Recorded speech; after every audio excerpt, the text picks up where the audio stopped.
Salut à tous, on se retrouve aujourd'hui pour parler du Paris Saint-Germain ce vendredi 26 septembre et on commence tout d'abord avec les photos de l'entraînement du jour pour préparer bien sûr la rencontre demain, la réception de l'AG Auxerre, ça sera demain soir au Parc des Princes, coup d'envoi 21h et on commence tout d'abord avec le métronome au milieu de terrain bien évidemment Vitinha, Nuno Mendes également, en fond d'image Achraf Hakimi avec Vitinha là de dos, Bradley Barcola ou par exemple William Pacho, voilà quelques photos lors de l'entraînement. À noter un entraînement où il y a eu des jeunes joueurs qui ont été présents avec le groupe pro. Donc 5 Titi, donc 5 joueurs du groupe Espoir sont à l'entraînement avec le groupe pro cette semaine. Les raisons, donc tout d'abord la volonté de Luis Enrique de voir ces jeunes à l'œuvre bien sûr dans le cadre exigeant d'un entraînement pro et d'observer leur comportement en dehors du terrain. On l'a intégré bien sûr, on sait que il n'y a pas d'âge maintenant, si tu es bon, tu peux aspirer à jouer en équipe première.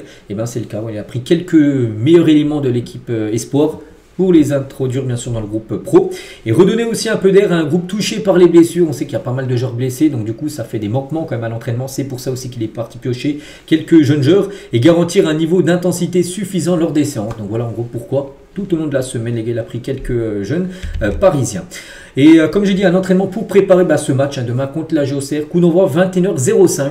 Attention, pas 5 minutes après 21h, bien sûr, le coup d'envoi. Et à noter l'arbitre, quelqu'un d'important, bien sûr, même si à la VAR, tout ça, c'est lui qui prend les décisions finales. Ça sera Thomas Léonard, voilà, cet arbitre.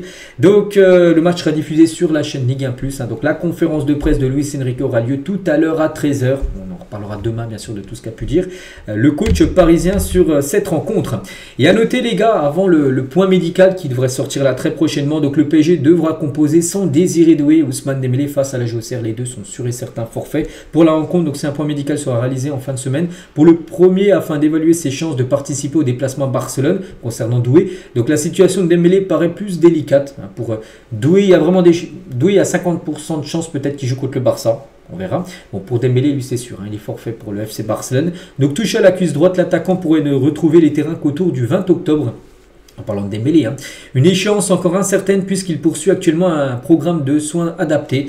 Voilà, on en reparlera après la trêve internationale si Dembélé c'est bon ou pas son retour, mais pour l'instant c'est pas possible. Concernant Doué, comme on le savait, il devrait revenir un peu plus tôt qu'Ousmane Dembélé. A noter que Fabien Ruiz aussi, on ne sait pas, parce que Fabien Ruiz, de retour à Marseille, se plaignait encore récemment de douleurs musculaires. N'oubliez pas qu'il avait été blessé et forfait lors de la trêve avec l'Espagne. Il n'avait pas joué, il était mis de côté. Et du coup, il avait joué bien sûr lors des dernières rencontres, mais il jouait blessé. Attention les gars, on sait qu'il y a déjà des joueurs blessés, il ne faut pas forcer. Si un joueur n'est pas 100%, il vaut mieux l'écarter. Demain, on ne sait pas s'il va pouvoir jouer ou pas, parce que s'il a encore des douleurs musculaires, je pense qu'il peut être préservé, bien sûr, avant le match très important mercredi prochain de Champions League. Et concernant ce match demain, bien sûr, contre l'AG Auxerre, à noter, on savait qu'il allait y avoir une petite fête par rapport à tout ce qui a été gagné là pour Paris lundi dernier, le Ballon d'Or, le trophée de meilleur entraîneur pour Luis Enrique, le prix du meilleur club bien sûr pour le PSG, ce que l'on sait sur le show d'après-match samedi. Donc il durera 15 minutes à peu près, donc il y aura un feu d'artifice, jeu de lumière également, et le club a voulu innover avec le choix PLK. Voilà, ça sera le rappeur PLK qui sera invité, qui chantera une ou deux chansons, j'en sais rien. Voilà, concernant bien sûr ce qui se passera, ça durera 15 minutes à la fin du match demain. On continue avec Ousmane Dembélé, c'est qu'on en a parlé tout au long de la semaine les gars, de son ballon d'or. C'est que son ballon d'or est partout du côté de Paris, mais il y a des grandes pancartes avec son sponsor Adidas par rapport bien sûr Ousmane, Ousmane bien sûr l'homme de l'année par rapport à ce ballon d'or. Et Dembélé donc a vu son image évoluer depuis son arrivée dans le club parisien en 2023, donc plus posé, plus mature. Dembélé touche aussi le public par son caractère d'authentique d'après les dirigeants de Sportsora. Donc une visibilité appelée à être de plus en plus importante après la distinction suprême bien sûr décrochée par l'attaquant du Paris Saint-Germain. Donc ce téléphone va beaucoup sonner, sourit Thibaut Le Paul. Donc ce que confirme l'entourage du joueur qui croule sur les sollicitations depuis qu'il est ballon d'or. Il reçoit beaucoup de demandes, d'interviews, tout ça, parce que c'est le meilleur joueur actuellement au monde et tout le monde veut avoir une interview bien sûr du meilleur. Donc Dembélé pourrait aussi se rapprocher de la première place des joueurs français les plus bancables. Son profil très fédérateur devrait lui permettre de séduire un public encore plus large. Donc Adidas avait anticipé la consécration de son poulain en scène. Donc Dembélé et son ami d'enfance, ce Moustapha Diatta, dans un City stade à Évreux. Je ne sais pas si vous avez vu la pub, on la voit tout le temps. La pub elle est un peu partout sur YouTube, sur Twitch. À chaque fois on voit Dembélé avec son ami d'enfance sur un petit City à Évreux. En gros Adidas avait anticipé participé par rapport à ça, hein, pour célébrer la transmission et les racines du joueur et de son cercle proche. Voilà, explique-t-on chez Adidas. Donc pour ce retour aussi sur les terrains, le Français portera d'ailleurs une paire spéciale Adidas F50 que j'ai montré il y a quelques jours, qui sera bleue, mais avec des touches dorées. Les bandes Adidas dorées, où sera Dembélé en doré par rapport à son ballon d'or. Donc portera cette paire de crampons à son retour, quand il pourra jouer dans à peu près un mois. Donc une prime, hein, bien sûr, ballon d'or aussi a été dans son contrat.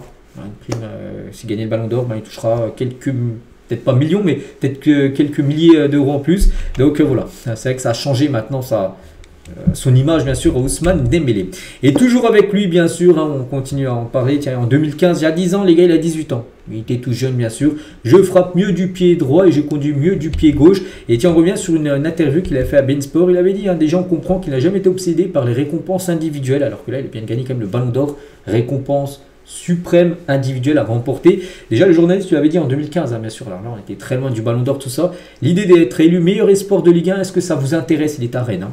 Il a dit non, un non ferme, hein, ça ne m'intéresse pas trop de gagner des trophées individuels, lui c'était des trophées collectifs. Bon, il avait quand même été élu un meilleur espoir de Ligue 1, Dembélé. Donc à travers l'interview et 10 ans plus tard, on comprend aussi que le joueur a juste réalisé tous ses rêves. Il avait dit lors de cette interview il y a 10 ans donc qu'il adorait la Bundesliga et la Liga. Il a finalement évolué dans les deux championnats en Allemagne et en Espagne. Hein. Il avait dit aussi être fan de Neymar à l'époque, hein, et rêver de jouer au Barça. Il a été recruté par le Barça pour remplacer Neymar, bien sûr, en 2017. Il a été interrogé aussi sur les Coupes du Monde 2018 et 2022.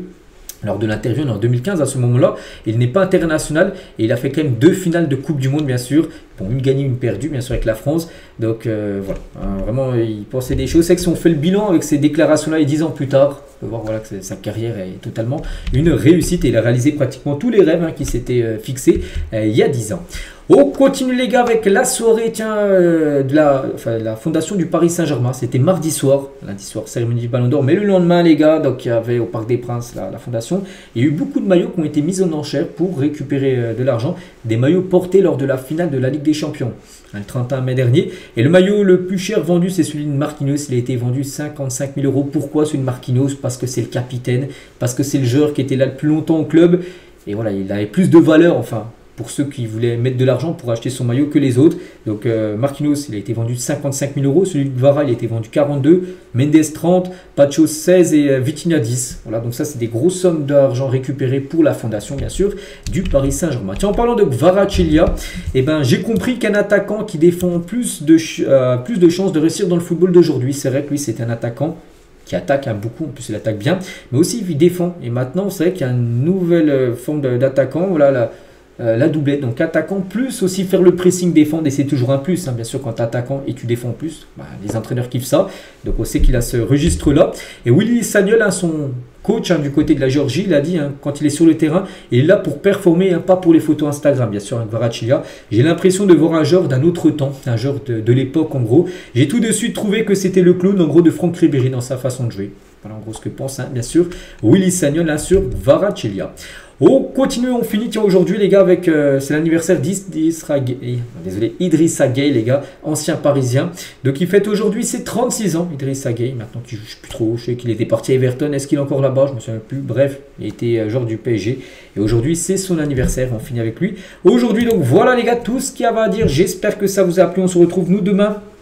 Demain samedi, on fera l'avant-match, hein, voilà, de la rencontre demain soir prévue contre la GOCR. Je vous souhaite une bonne journée et à demain.